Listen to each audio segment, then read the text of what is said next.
Turns out I was wrong. 2 hours are agony. I wander from store to store, stepping in without actually caring for what's for sale. The first is a vegan restaurant. I don't try any samples. The next door is some fetish shop with its windows covered. All the lights inside are colored, mostly red or sometimes violet. The girl behind the counter, pale-skinned with an artificially black hair, gives me a smile that I return. But I don't stick around. I don't even know what I'm doing, going through the motions of being a tourist, I guess. Technically, I am exploring Las Vegas. Tomorrow, I'm sure I won't be able to remember a single detail of these shops. Up ahead is yet another street vendor. The setup is nearly twice as long as most of the others and includes large glass display cases. Looks like it must be a pain to transport.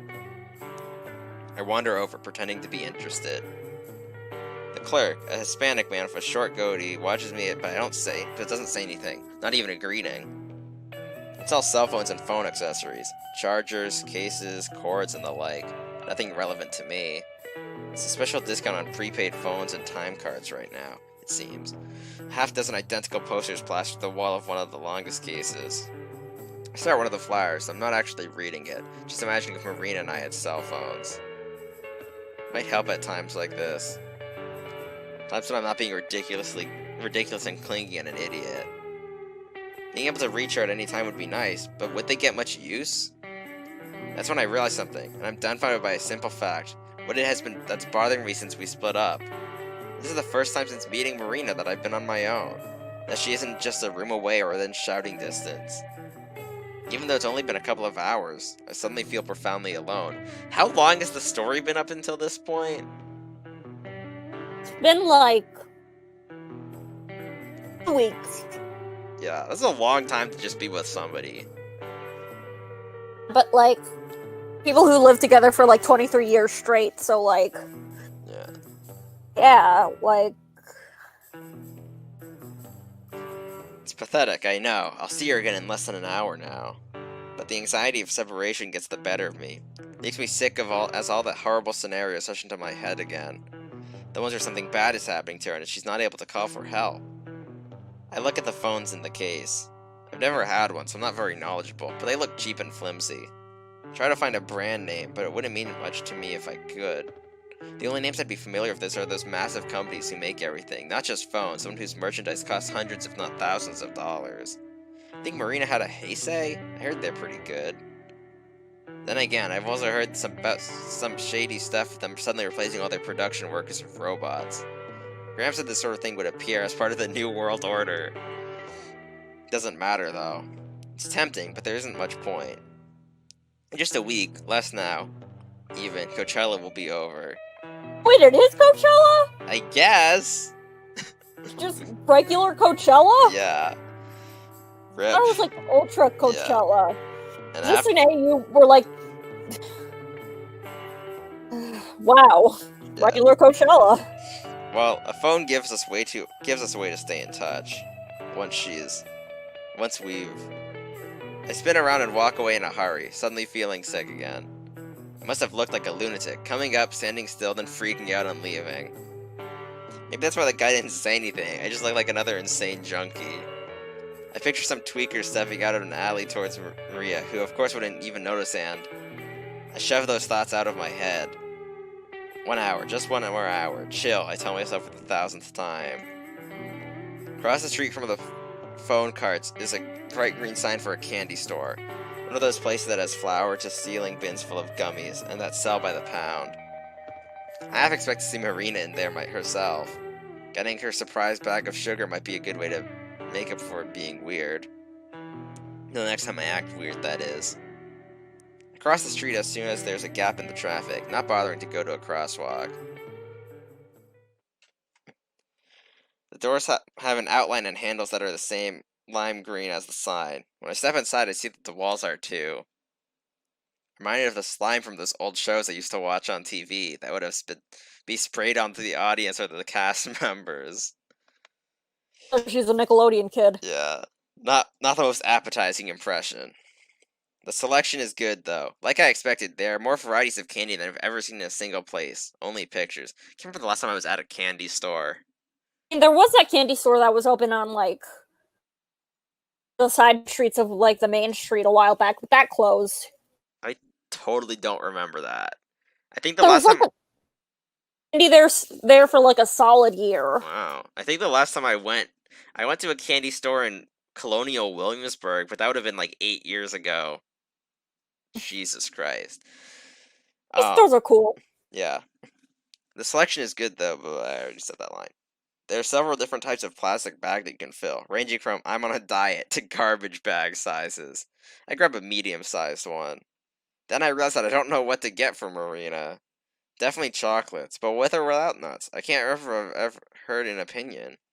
I tried to recall what she's gotten at gas stations along our trip, but I've never paid that much attention. Maybe I should go for a mixture of both, but then what if she's allergic to something? It probably wouldn't even have ever come up since we always eat out and order for ourselves. I don't want to get her a 3 pound sack of anaphylactic shock. Gummies then. Those might be safer. There are more types of gummy candies than I ever thought existed. Different flavored rings, candy shaped like the fruits they taste like, and other things like chewy soda bottles. For just a moment, I wonder about which ones I should pick. I think I remember her saying she loves raspberry, or was it strawberry? But I think she's gotten strawberry soda before, not that it means anything. This is a gift, so I want it to be perfect, not a bag full of things she dislikes. Then I remember. Marina likes pretty much everything. Elated at the simplicity, I dump a small scoop of just about every sort of gummy that they sell. For good measure, I get a second, smaller bag and full of some malted chocolate balls, caramel clusters, and some plain old chocolate chunks. Safe options. I haul the 2 bags over to the counter. There's just one attendant, and she's currently ringing up a mom of her 2 sons. The kids dart around their mom's legs, rattling displays and knocking items off the shelf. No one makes them stop or fix their mess. One of the kids stares up at me and I frown at him deeply. He stops running and hides behind his mom's legs. Good. When they leave, the kid is still clinging to her like a bear cub. I set my bags up on the counter and kneel down to replace some of the spilled items. As I do that, the shopkeeper comes up around front and nearly bumping into me. You don't have to do that. Thank you. Yeah, no problem. I look up, directly into her knees. I straighten up and we're suddenly way too close. Stumbling backwards, I grab the counter to support myself. She laughs, eyes crinkling. She's cute. Her tan skin is complemented by the bright red uniform she wears. The little name tag on the counter says that her name is Cassie. Oh, there's a special going on right now. Oh yeah? A stack of postcards sits by the credit card machine. She hands me one. Buy more 10 more bags, you get one for free. 10 bags? I try to imagine how much candy that would be. You need a wheelbarrow to haul it all out. I mean, if you get like enough, I'm on a diet things, and like, Maybe. guess that counts. Yeah. Cassie laughs, probably at my expression. We haven't had many people spring for that one. The person I'm buying this stuff for probably would if she was here. This'll probably be gone by tonight.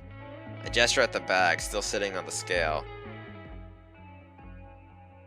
Shopping for your sister, or Not my girlfriend.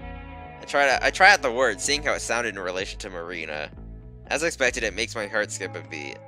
During that beat, I feel like I see the shopkeeper's face fall just for a second.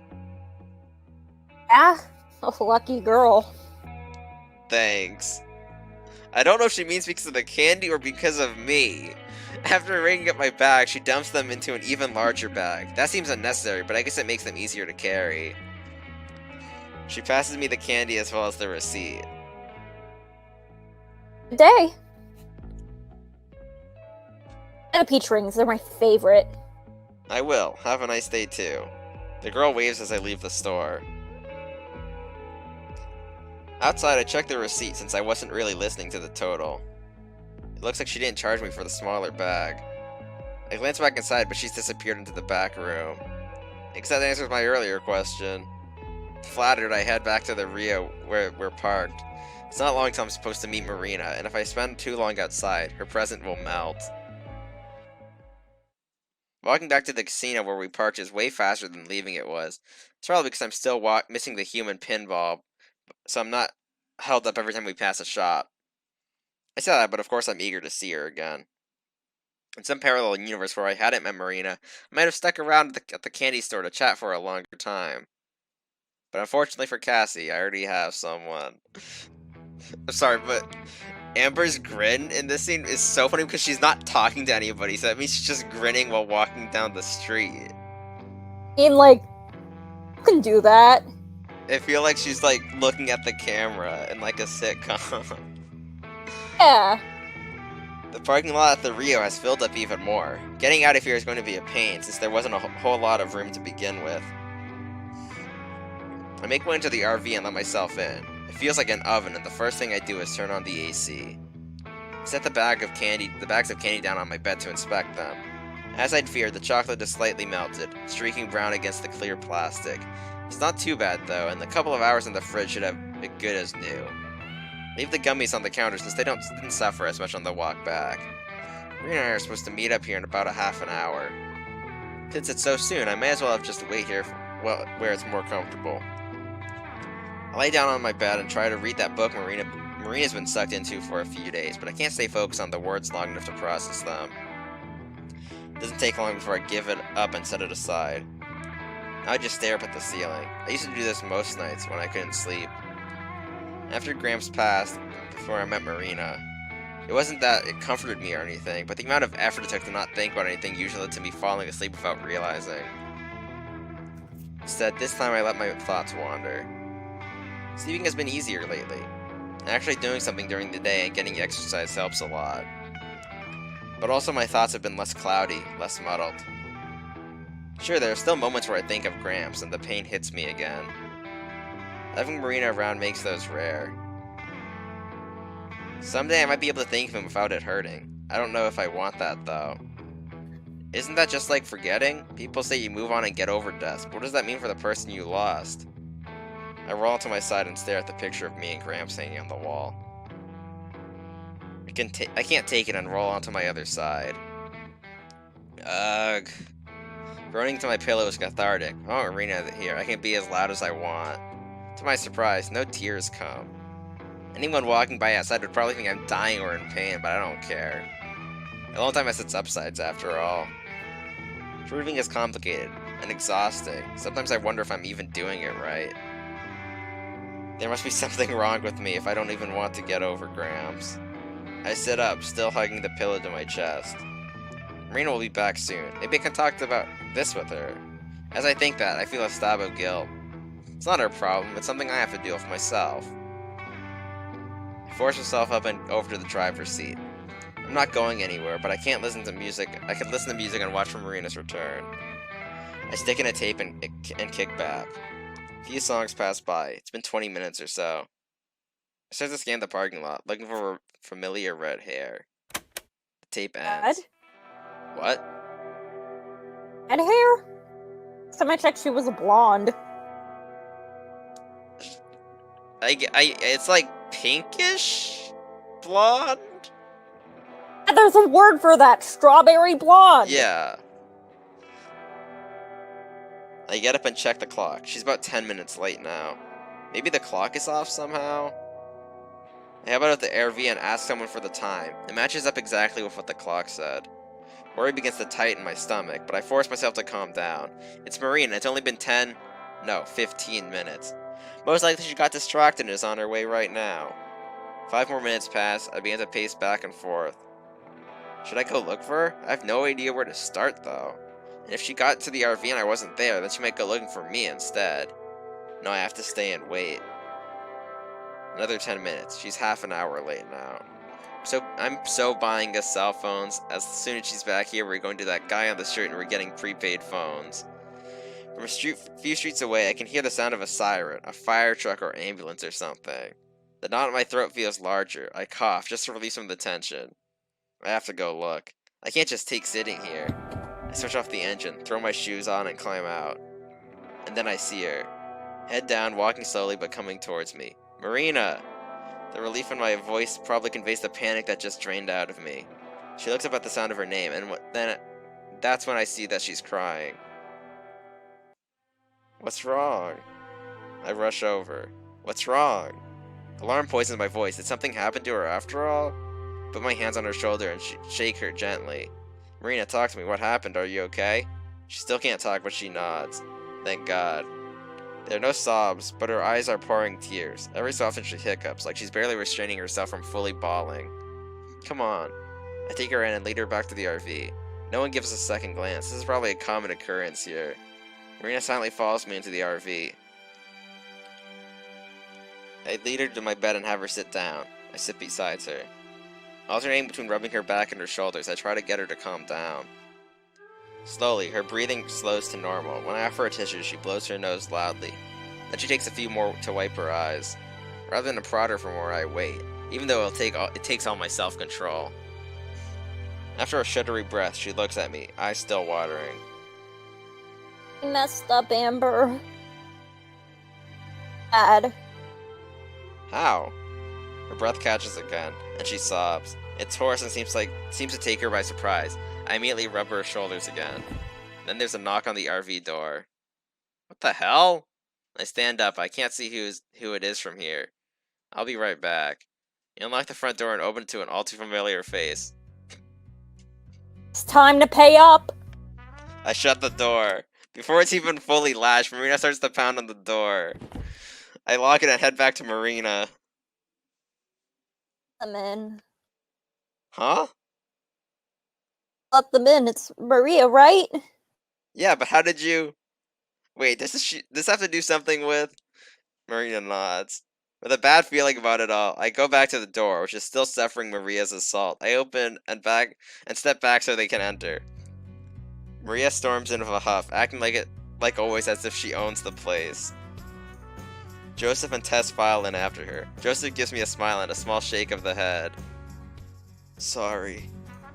He says it so quietly that I don't think anyone else hears. I figure I'll find out why he's apologizing here in a second. Like a conqueror, Maria marches over to Marina and jabs a finger in her face. I'm to pay up, ditz. In 2 large steps, I move between the two of them. Okay, what the hell happened? You here? I was about to when you attacked my front door. Well, allow me to deliver the bad news then. I stole Marina's gold. What? Did not! It's impossible to figure out anything out. Marina is crying too hard to talk, and Maria's just yelling nonsense like always. I turn to Joe, who's keeping at a safe distance along with Tess. Can you please explain? Sure. Mare ended up making Marina a bet for all the gold, which she lost. It's a pretty silly thing, and I told her to just let it go, but here we are. I'm equal parts amused and disgusted that Joseph uses the same nickname for Maria that I do Marina. Come to think of it, I'm not sure that I ever noticed how similar their names are. That's a bet, and she lost fair and square. I don't think it was fair. The odds were kinda in your favor. I turn to Marina, the only other person whose opinion really matters to me. Was it fair? Slowly she nods. What game did you play? Poker. I glare at Maria, who at least has the shame to look away. Anyone who's spent more than a minute around Marina would know that there's no way she could keep a straight face. I sigh and sit down on the bed beside Marina. I wrap an arm around her. She leans into me, eyes moist. You know you can only take half the treasure, right? Marina and I split it equally, so she couldn't bet away my half. It wasn't the deal. That's the only deal she could have made. But I'll bet you my half against hers. Bert, no! I squeeze her affectionately, but I shake my hand. It's fine. I stand and go to where we've been stashing the gold. I pull out the box of nuggets and open it so Maria can see. Her eyes light up and she licks her lips. I snap the box shut. Fine, but we're not playing poker. Oh yeah? What game then? She thinks about it for a moment. Jack. Seriously? Blackjack is more about luck than it is skill. I'm not that great at poker though, so blackjack might be the most fair game we could play. I wonder why Maria suggested it though. Maybe she expects me to win at poker. If that's the case, then the mind games have already begun. Fine, it's a bet. Marina stopped crying. Her breath still comes in little spurts, but she's mostly in control of herself. She takes up my shirt. Amber, really, you don't have to do this. I screwed up. It's okay, I'll fix it. That's what I'm here for, right? I can't read the look in her face. The one that vanishes after a split second. Okay. Facing Maria again, I put the gold away. Where will we play? There's not enough room here. There's a casino close by, down the street from this one. We can do it there. I'm not old enough to gamble, not legally at least. She shrugs. Doesn't matter. This place won't check your ID. And be closed within a year. I don't like the sound of that. I feel like I'm being set up.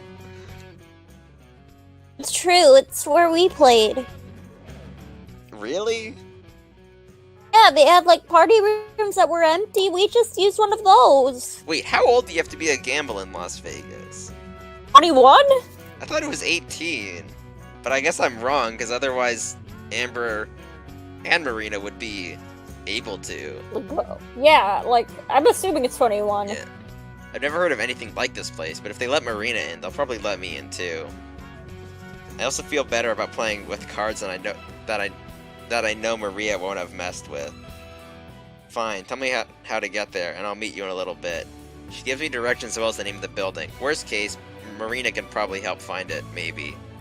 I count on Maria's half of the gold and put it into the box before handing it to Maria, who snatches it from my grip. Enjoy, because this is the only time you'll ever get to touch the treasure. With a final sneer, Maria leads her troop out of the RV. Joseph still looks pretty sorry about the whole thing. The door slams shut and we're left in silence. I look at Marina, who looks at the floor. I'm really sorry. I'm not even that upset. Compared to all the a million and one awful scenarios I can talk to, this is pretty tame. And knowing Marina, it's not that shocking either. So I'm being honest when I smile at her. It's okay, really. I'll go win back your gold and then we can get out of Vegas. She sniffles. Seriously though, what were you thinking? I was just so surprised to see them here. I thought it must be fate or something. I was shopping around and I saw something I really wanted, but I didn't have enough money. And then I saw the three of them at this little diner, so I wanted to say hello and told them all about it. What was it you wanted to buy? It's a secret. I wanted to show it to you. Anyway, Maria made me that bet, and I don't know, Amber. I guess I just got so excited about it that I didn't really think. If you'd been there, you would have beat her up, no problem. I don't even think she's very good at poker. Just said, I'm kind of bad at hiding how I feel. I can't help but laugh. No way, you're kidding me! She sticks her tongue out at me, guess she's feeling a little bit better. Really though, what if you lose to Maria? Then I lose, it won't happen though. Are you good at blackjack? A lot of it's luck. There's stuff you can memorize, like card combos, but I don't know any of that.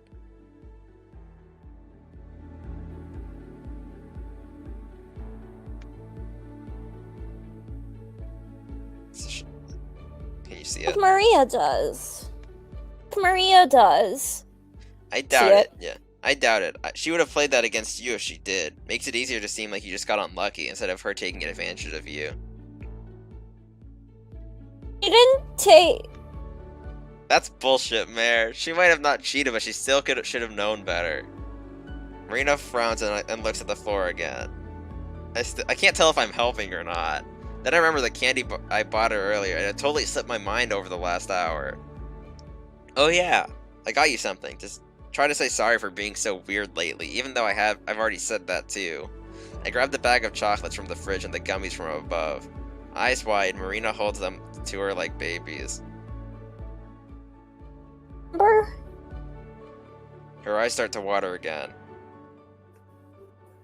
Thank you so much. That's not what I'm seeing out there. Hey now, no more crying. This wasn't supposed to make you cry. She giggles, but that doesn't stop 2 tears from running down her face. Sorry, I'm crying a lot, huh? Kinda, yeah. Marina laughs again. She unties the gummy bag and digs around in it. The chocolates got a little melted on the walk back, but they've been in the fridge. Look kind to me. She pulls out a few gummy soda bottles and then offers me the bag. I don't want to take too much, but I do find one of the peach rings the cashier recommended. It really is good, sweet, but in a mild way. It actually tastes like peaches. Are you ready to go? Marina spins the bag to twist it, then ties off the top. Yeah.